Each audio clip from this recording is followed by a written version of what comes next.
I progressisti rientrano nel campo largo. Come motivate questa scelta?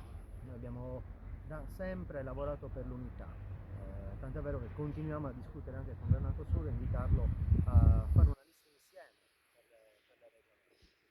L'altro aspetto è che la divisione avrebbe favorito oggettivamente la destra e questo a noi non può essere chiesto, cioè di fare un favore alla destra per consentire che nuovamente la regione abbia un governo come quello che abbiamo avuto per 5 anni, che ai problemi che la Sardegna aveva ha aggiunto nuovi e più grandi problemi oggi.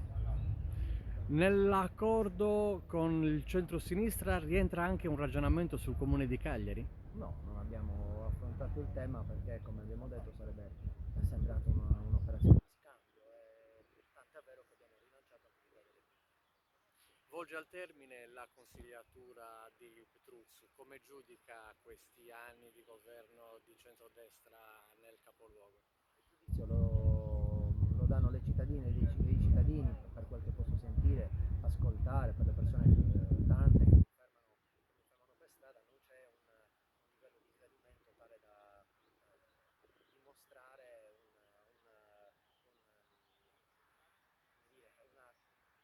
un favore